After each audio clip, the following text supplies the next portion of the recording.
Good afternoon everybody and welcome to Heronbrook Farm Kitchen. It is fantastic to have you here as always, and in these difficult times with coronavirus we've changed what we're doing just slightly. So I started this channel about 4 weeks ago with the intention of not just sharing with you what goes on our farm here in Derbyshire, but also teaching you how to make bread at home. And since then coronavirus has hit and the world is in a really difficult situation. So what I've decided to do today is make the simplest bread of all, which is this one here, which is an Irish soda bread.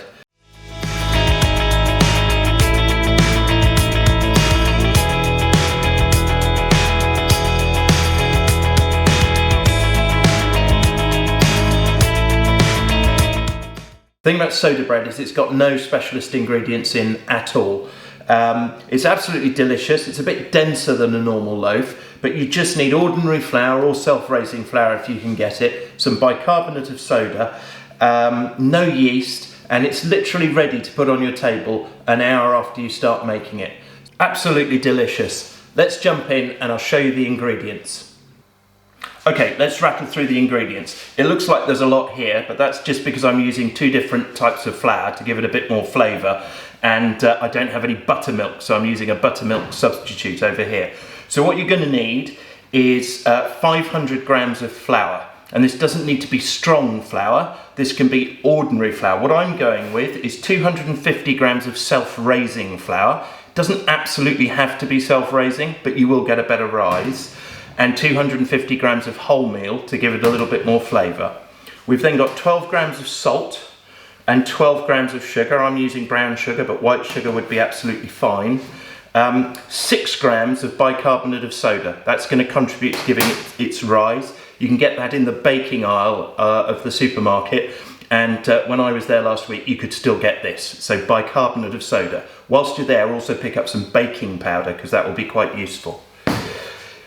200 grams of water, and then you need 250 grams of buttermilk. So if you're watching this in America, that's quite common, you'll be able to get hold of that. It's not so common in the UK, but a way of making buttermilk is to combine milk and natural yogurt. So that's what we've got here, and you combine it in the combination 3/4 yogurt to 1/4 milk. So I've got 190 grams of natural yogurt in here, and 60 grams of full fat milk. That's going to give me my 250. So what I'm going to do is, you don't need a stand mixer, you don't need any special equipment at all. I'm going to combine this in this bowl. So literally all I'm doing is going in with the flour, both flours, wooden spoon, imagine this is wooden, it's actually plastic, but it's like a wooden spoon. Going in with the salt, the bicarbonate of soda, and the sugar. So that's all of the dry ingredients into the bowl, and then you just want to give that a really good mix up and get all of the dry ingredients combined, which is what I'm doing there. Set that to one side.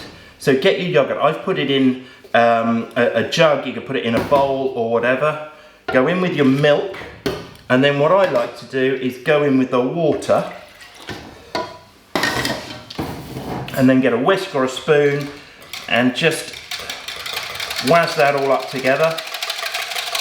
You don't want it to be lumpy, but again, you don't have to beat the hell out of it. The milk might separate slightly, that is not a problem. The difference between milk and buttermilk is that buttermilk is slightly acidic. So by adding the yogurt to it, we get a slightly acidic milk. So when that's mixed, literally, we go straight in with that. And then, using your spoon, you just want to bring this together. And it will be quite soft and sloppy, but if you keep going, it will eventually come together into a manageable dough. So come round like that. You might need something like this, a spatula, or your scraper, just to scrape down the sides of the bowl, because things will get stuck. And then keep going and bringing that together, and if you keep working it, it will come together eventually.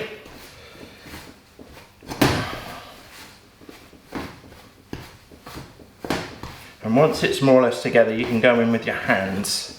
So I'm just about ready now to go in with my hands, and I'm leaving it in the bowl, which makes it very difficult for you to see. I do appreciate that. In fact, I'm going to turn it out. Get rid of the big bowl.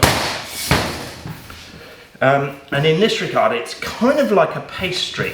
You just want to incorporate all of the floury bits together and shape it into a rough ball like that. If you need to, you can just dust it with a little bit of flour. So when this comes out, it does have quite a cracked, you will get a bit stuck on your fingers. It does have quite a cracked, crusty texture. That smells absolutely amazing. What I'm going to do now is I'm going to grab a baking tray so that we can bake it on the baking tray and turn the oven on. Okay, so a final bit of shaping.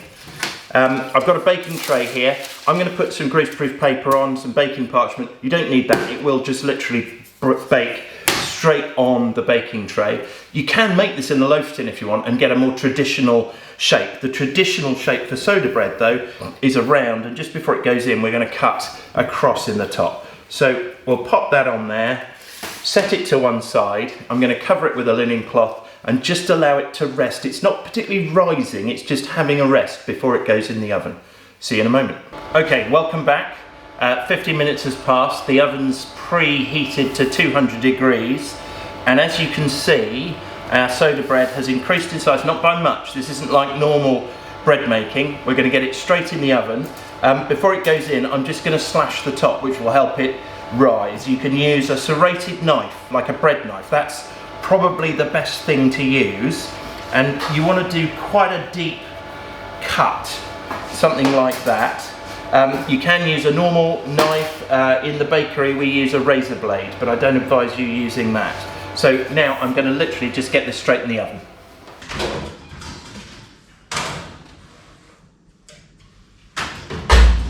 Straight in. I'm going to give it a hit of steam. Obviously if you don't have steam injection, just squirt in with your spray bottle.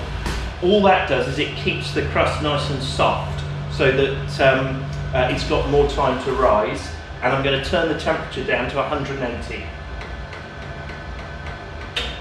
I'm going to set 30 minutes on the timer and we'll come back and get this out. Okay, timer's just gone off, so let's get it out of the oven and have a look. As always, watch out for the steam. There we go, look at that bad boy, that looks absolutely fantastic.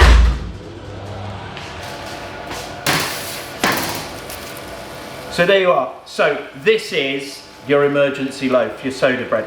It's a lot denser than a normal bread, but it still sounds hollow. So we're going to get it on a cooling rack. We're going to leave it to cool for maybe an hour, 45 minutes if you're desperate. Through the magic of the internet, you've already seen what this looks like because you saw it at the beginning when I cut into it. It's a little bit denser than a normal loaf because it's, as I said at the beginning, it's more like a cake. But this is a perfectly good bread. It's going to feed you and your family. You can use it as normal bread, or it can be a carbohydrate along with, say, a bolognese sauce or something like that. It's absolutely delicious. It smells wonderful. Listen, it's difficult times at the moment. I wanted to make this so that if you can't get hold of bread, you've at least got something that you can make using some fairly basic ingredients. A lot of the ingredients are interchangeable. If you can't get buttermilk, you can use the yogurt and milk, which I use. You can use a whole variety of different flours. You don't need strong bread flour, just any flour will do. As I said earlier, you don't have to do it in this classic soda bread shape. You can put it into a loaf tin and end up with something that you can make sandwiches with. So it's incredibly versatile, and it can literally be on the table from within an hour of when you start making it. So if you think there's anybody else who would benefit from knowing how to make this, please do share this video with them. If you've enjoyed it and you like what you've seen here, please do subscribe. We're going to be putting out lots of recipes for how to make bread at home and a whole range of other things, and in these difficult times that could be useful for somebody. Do hit like if you like it. and do leave me some comments. If you've got questions about how to do this, or there's any other sort of bread, or frankly anything else you want me to show you how to make in the kitchen, leave a comment. We'll definitely reply if it's a question, and if you want us to make things, we'll be sure to get them videoed and get them uploaded. Thanks ever so much for watching. I do appreciate it, and we'll see you on the next one.